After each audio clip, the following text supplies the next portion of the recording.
আসসালামু আলাইকুম, সবাইকে আরো একটি ভিডিওতে স্বাগতম। আর আজকে আমার ছেলে গাছ লাগাইতেছে। আজকে না, শুধু অনেক আগে থেকে বলে না, মা বাবাকে যা দেখে সন্তানরাও তা শেখে।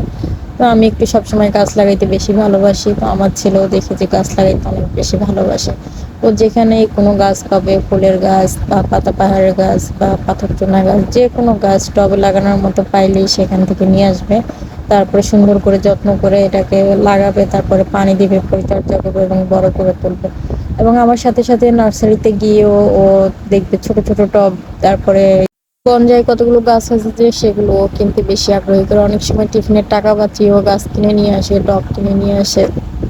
তারপরে ফল ফুলের গাছ, আমি যেরকম এখন সবজি বাগান করি, এটা সংসারের কাজে লাগে। আর আগে যখন স্কুল জীবনে ছিলাম তখন আমি বেশি বেশি ফুল বাগানের চাষ করতাম, তখনও আমি সবজি বাগান করতাম দাদুর সাথে বসে বসে।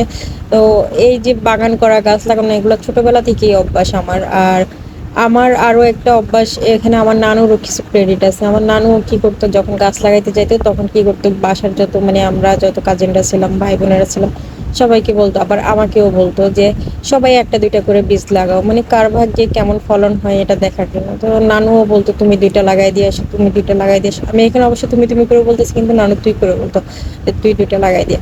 তো এরকম কার ভাগ্যে কেমন হয়, কেমন ফলন ধরে, এগুলা নিয়ে পরবর্তীতে আবার একটা পর্যবেক্ষণ চলতো আর একটা ক্রেডিট দিত যে হ্যাঁ এটা ওর কাছে ধরছে, এরকম আর কি। তো এই জিনিসগুলো খুব বেশি এনজয় করতাম ছোটবেলায়। আর আমিও চেষ্টা করি আমার ছেলের ছোটবেলাতে এই ধরনের মানে অভ্যাস গড়ে উঠুক, যাতে ও প্রকৃতির সাথে মিশে থাকতে পারে, গাছপালা লাগাইতে পারে, গাছকে ভালোবাসতে পারে, পশু পাখিকে ভালোবাসতে পারে, মানুষকে ভালোবাসতে পারে। এই জিনিসগুলো আমি চাই ও বেশি বেশি করে শিখুক।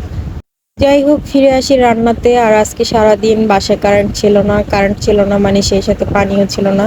তো আমার অবশ্য এত বেশি প্যারাও ছিল না। রাতের বেলা আমি অনেকগুলোই থালাবাটি ধুয়ে রাখছিলাম, তারপরে আবার কলসও ভরে রাখছিলাম।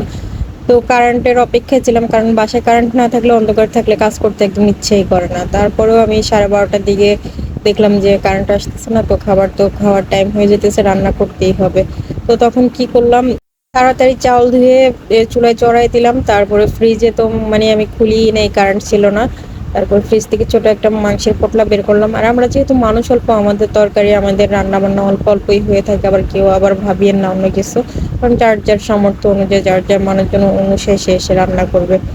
আর আজকে রান্নাতে আমি আলু ব্যবহার করতেছি না, এটা একটু অন্যরকম রান্না করার চেষ্টা করছিলাম, কিন্তু তাও নর্মাল রান্নার মধ্যে চলে আসছে। কারণ এটাকে আমি একদম কষাইতেছি শুরু থেকে, মানে আস্তে আস্তে একদম লো আছে, এটাকে পেঁয়াজ দিয়ে ভুনা করতেছি। মানে আমি চাইতেছিলাম মাংসের পানিতে মাংসটা সিদ্ধ করতে, মাংসের পানিতে মাংসটা সিদ্ধও হয়ে গেছিল, কিন্তু লাস্টে গিয়ে যখন আমি লবণ দেখলাম যে লবণ বেশি হয়ে গেছে, তখন আবার আমার রান্নার ধরনটা পাল্টে গেলো। তবে রান্নাটা খাইতে মজাই হয়েছে।